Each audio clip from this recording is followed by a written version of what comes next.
मोदी जी जब से आए हैं 10 साल हो गया, मोदी जी हमें 1 रुपया नहीं दिए हैं। 2014 में संसद में पास है 1000 रुपए, जो आज तक मोदी ने दिया, उसका कागज भी है मेरे पास। राशन से क्या होगा? राशन से हमारे बच्चे का कलेक्टर बनेंगे। हमारा भी मन करता है कि हमारे बच्चे भी पढ़ लिख के डॉक्टर बने, कम से कम हमें काम का दाम तो मिलना चाहिए। दिन भर सोचे हम अपनी अधिकार की बातें, और सुबह उठे तो मांगे चाय, और जिसे जिता कर भेजा हमने वही पेट में छुरी चलाए। यही हमारी भूल थी जो अच्छा भला हम समझ न पाए। बहन जी, बर्तन ही नहीं, अगर स्कूल में टीचर नहीं आए ना तो प्रार्थना कराती है रसोइया। स्कूल में चपरासी नहीं आया तो घंटी भी लगाती है रसोइया। परिसर में गैया घुस गया तो उसे भी हाँकती है रसोइया। अगर स्कूल में सीपर नहीं आया तो पानी भी डालती है रसोइया।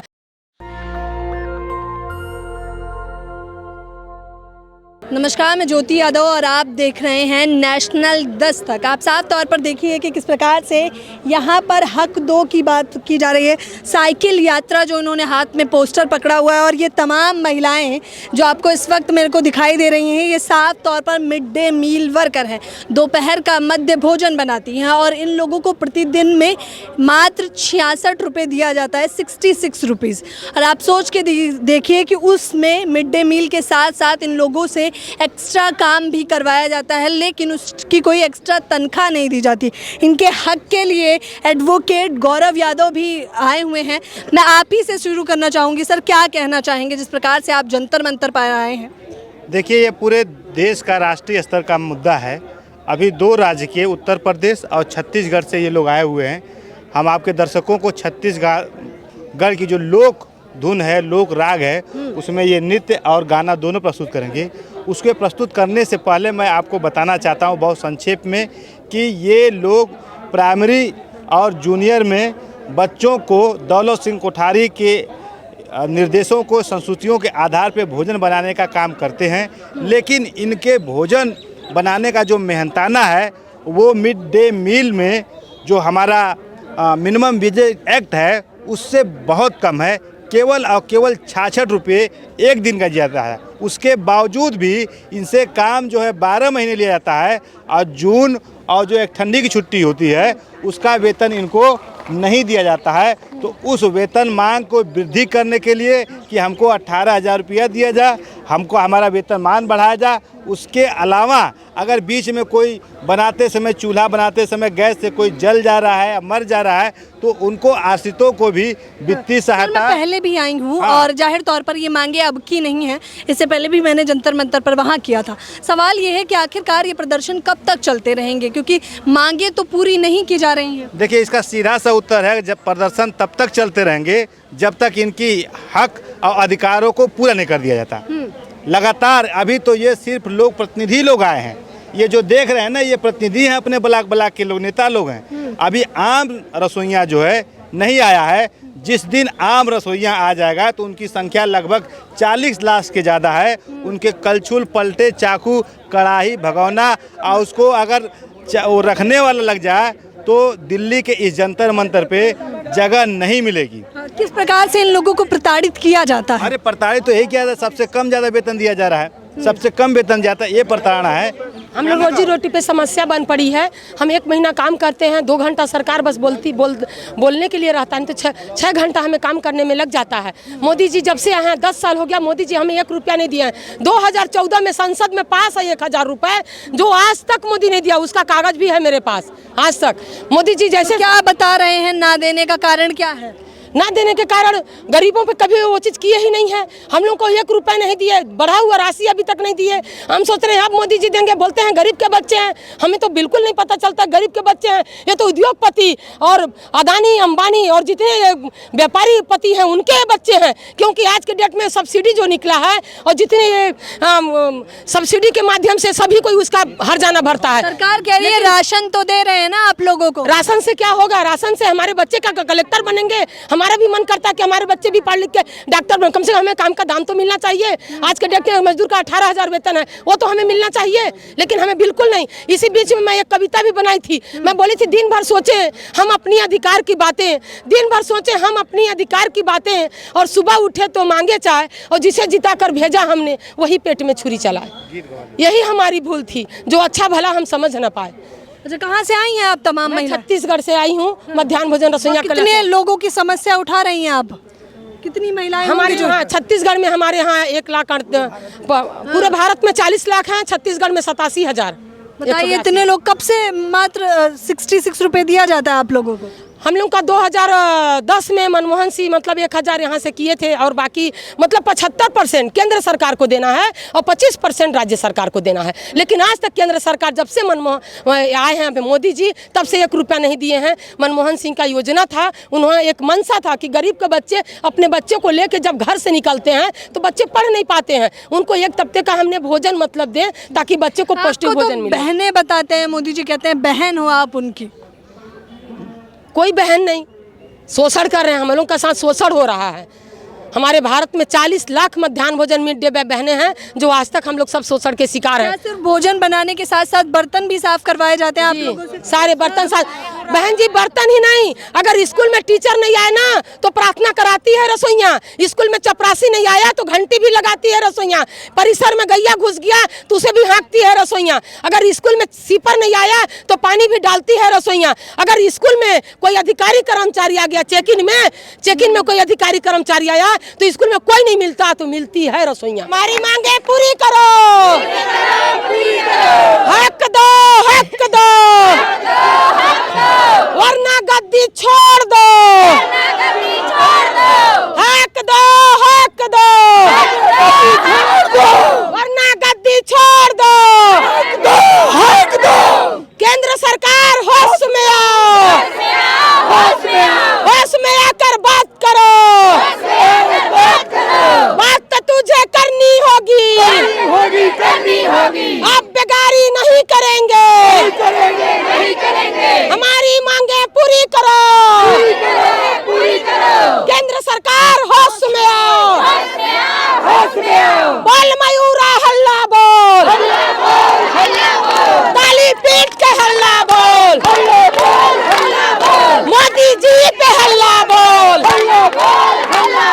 मोदी जी पे हल्ला बोल, केंद्र सरकार होश में आओ, महिलाओं का शोषण बंद करो, महिलाओं का शोषण बंद करो, बोल मयूरा हल्ला बोल, ताली पीट के हल्ला बोल, मोदी जी पे हल्ला बोल, मोदी जी पे हल्ला बोल।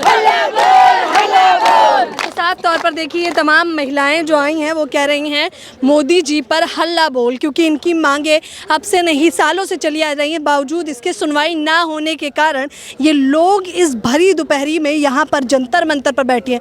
ज़रा सोच के देखिए, जहाँ पर तमाम नेता राजनेता घरों में पंखे एसी में बैठे हुए हैं और आराम से हैं, क्योंकि जिताने वाले ये लोग हैं और अब वो तो मात्र आराम कर रहे हैं, इन लोगों की समस्याओं का समाधान नहीं कर रहे हैं। हाँ, आप कुछ कहना चाहते थे, क्या नाम है आपका? मेरा नाम हर्षवर्धन है, मैं ये निविदा संविदा मजदूर कर्मचारी संयुक्त संघर्ष समिति का सह संयोजक हूँ और ये इस समिति के तत्वाधान में सभी के सहयोग से ये कार्यक्रम आयोजित किया गया है। इसमें छत्तीसगढ़ की हमारी तमाम रसोइयाँ, उत्तर प्रदेश की तमाम रसोइया कर्मी और उत्तर प्रदेश के तमाम हमारे विद्युत तो क्या कहना चाहेंगे? उत्तर प्रदेश के हमारे तमाम विद्युत कर्मचारी और पीआईडी कर्मचारी, अन्य कामगार लोग यहाँ मौजूद हैं। ये जो धरना प्रदर्शन जो हम लोगों का किया गया कि आप लोगों को मालूम होना चाहिए कि भारतवर्ष में आज जो सबसे ज़्यादा दयनीय स्थिति है वो निविदा संविदा मजदूर कर्मचारी जो लोग हैं उनकी बहुत दयनीय स्थिति है। उनका आर्थिक और मानसिक शोषण बड़े पैमाने पर किया जा रहा है। अगर कोई आज भारतवर्ष में कम पैसे में काम करने वाला व्यक्ति है तो वो पूरे भारतवर्ष में जो है रसोइया कर्मी जिनको 1500 रुपये वेतन मिलता है। दूसरे नंबर पर जो अगर कोई आज आपको मालूम होना चाहिए, अगर कोई संविदा कर्मचारी है 24 आवर्स गाँव और शहरों को रोशन करने वाली जो निविदा संविदा कर्मचारी विद्युत कर्मचारी वो हैं, उनका आर्थिक और मानसिक शोषण किया जा रहा है। 29 करोड़ रुपये का पूरे उत्तर प्रदेश में बिजली का घोटाला हुआ है। क्या चाहते हैं आप लोग? चाहते हैं कि labour of ministry government of India के तहत हम लोगों को वेतन मिलना चाहिए, समान कार्य का समान वेतन सब लोग निविदा कर्मी उनको मिलना चाहिए। और ये जो आंदोलन है, अभी ये आंदोलन हमारा सांकेतिक हड़ताल है और ये सांकेतिक हड़ताल इसलिए है कि हम सरकार को ये आगाह करना चाहते हैं कि अगर हमारी बात समय रहते नहीं सुनी गई तो ये साइकिल आज जो हम लोगों ने कल गांधी समाधि स्थल पर पहुंचकर ये रैली हम लोगों ने स्थगित की है। साइकिल यात्रा भी चलाई। साइकिल ये चलाइए। क्या कहना चाहोगे, क्या नाम है आपका? मेरा नाम मिरुद्लिश यादव है। मैं उत्तर प्रदेश के जनपद बदायूं से साइकिल लगभग 372 किलोमीटर साइकिल चला करके जनपद बरेली से, और इतना साइकिल चला करके 372 किलोमीटर साइकिल, और लगभग हम लोगों को 40 से 50 किलोमीटर की रोजाना की यात्रा साइकिल से की है। क्या होगा, क्या सफल, मतलब साइकिल यात्रा से होगा क्या? हमें पूरा उम्मीद है कि हाँ, हमारी साइकिल यात्रा सफल होगी, और इसलिए सफल होगी क्योंकि बीच बीच में जितने भी हमारे सरकार के प्रतिनिधि बैठे हैं विपक्ष में पक्ष में, और हमारे जो बैठे हुए हैं डीएम एसडीएम, उन सबको हम आगाह करते हुए आए हैं कि साइकिल यात्रा ये निकल चुकी है। जब तक ये हक हकूक़ की लड़ाई रहेगी, जब तक कि हमारी आप इस यात्रा का हक नहीं देंगे, शोषित वंचित जो समुदाय के मानदेय कर्मी हैं उनका हक नहीं देंगे, तब तक ये साइकिल बिल्कुल चलती रहेगी। अभी आप रोकने वाले नहीं? साइकिल का केवल अभी विराम हो रहा है। बापूजी का आशीर्वाद लेने के बाद में, आप सभी लोगों का सहयोग लेने के बाद में, ये अगर हमारी मांगें पूरी नहीं हुई, हक और हकूक नहीं मिला, हमारा अधिकार नहीं मिला, तो ये साइकिल रुकेगी नहीं। भारत के हर गांव से साइकिल निकलेगी, हर घर से साइकिल निकलेगी। ये साइकिल यात्रा जो निकल चुकी है इन लोगों की, ये रुकने वाली नहीं है। क्या कहना चाहेंगी? कहाँ से आई हैं आप? मैं छत्तीसगढ़ से आई हूँ। हाँ, छत्तीसगढ़ से जंतर मंतर पे इतनी धूप में आई हैं। हाँ, हम लोग का मांग करने के लिए आए हैं। अच्छा, क्या मांगे हैं आपकी? हम लोग रसोईया के मांग बढ़ाने के लिए आए हैं। कितना चाहते हैं आप लोग, क्या क्या चाहती हैं? हम लोग वेतन चाहते हैं, वेतन बढ़ाने के लिए आए हैं। ये वेतन कितना लिए आए हैं आप लोग? हम लोग 50 रुपया डेली का मिलता है हम लोग को। हम लोग का उतना में खर्चा नहीं चलता है, इसलिए हम जंतर मंतर में आए हैं। 50 रुपए में गुजर बसर हो जाता है? दूध की थैली भी महंगी हो गई अब तो। क्या करें बहन, उसी में चलाते हैं खर्चा, क्या करते हैं। हाँ, 50 रुपया में एक साबुन तो नहीं आता है, तो उसी में चलाते हैं। कोई कस महीना भर का 1500। जनता के साफ तौर पर अच्छे दिन हैं जो बता रहे हैं, क्या कहना चाहेंगे? देखिए, हम बिजली कर्मचारी हैं और हम लोग वो काम करते हैं, शायद ही कोई करता हो, क्योंकि 48 टेम्परेचर में हम पोल पर चढ़ करके बिजली को बनाने का काम करते हैं। और सबसे ज़्यादा कम जो हम लोगों को वेतन मिलता है 8,000 या 10,000 रुपये, जो कि हमारे पेट्रोल खर्चे में निकल जाता है। आज महंगाई के दौर में हमारे लिए पेट्रोल खर्चे का कुछ नहीं मिलता है। हमारे ऐसे साथी हैं जो पोल से गिर करके, खंभे से गिर करके जल गए, जो विकलांग हो चुके हैं, उनका परिवार चलाना मुश्किल पड़ रहा है। और जो हमारे साथी संसार को छोड़ कर चले गए, जिनके साथ दुर्घटना हुई, बिजली से जलकर मर गए, उनके बच्चे बेचारे अनाथ हो गए। उत्तर प्रदेश सरकार या भारत सरकार के द्वारा उनकी तरफ कुछ नहीं देखा जा रहा है। देख लीजिए, ये महिलाएं जो दूसरों के लिए मध्य भोजन बनाती हैं, यानी दोपहर का भोजन बनाती हैं, अफसोसन इन्हें इतनी भी तनख्वाह नहीं दी जाती कि ये एक समय का भोजन अपने परिवार के लिए भी बना सकें खरीद के। मात्र 66 रुपये, यानी कि इनका तो कहना है कि मात्र 50 रुपये दिए जा रहे हैं। आप सोच के देखिए, दूध की 1 लीटर की थैली भी उससे ज़्यादा महंगी कर दी है सरकार ने, जितना इनका एक दिन का वेतन दिया जा रहा है। इस महंगाई के दौर में आखिरकार ये लोग गुजर बसर कैसे करेंगी, ये बड़ा सवाल है। ये महिलाएं इस कड़ी धूप में यहाँ पर बैठी हैं, तो जाहिर तौर पर समस्या इतनी ज़्यादा बढ़ गई है कि अब धूप में भी बैठना पड़ रहा है। साइकिल यात्रा भी निकाली जा रही है, सरकार को चताया जा रहा है कि अब नहीं सुनी तो शायद आप कभी नहीं सुनेंगे, और 2024 में वोट तो ये लोग बिल्कुल नहीं करने वाले। फिलहाल इस खबर के बारे में आप लोग अपनी प्रतिक्रिया देना बिल्कुल ना भूलें। कैमरा पर्सन तौहीद के साथ ज्योति यादव, नेशनल दस्तक। धन्यवाद। नेशनल दस्तक की आपसे गुजारिश है कि अगर इसको बचाना चाहते हैं तो नेशनल दस्तक को सब्सक्राइब करने के लिए रेड कलर के सब्सक्राइब बटन को दबाएं, फिर बेल आइकन की घंटी दबाएं। नेशनल दस्तक को बचाने के लिए बहुत जरूरी है कि हर खबर को शेयर करें, लाइक करें, कमेंट जरूर करें।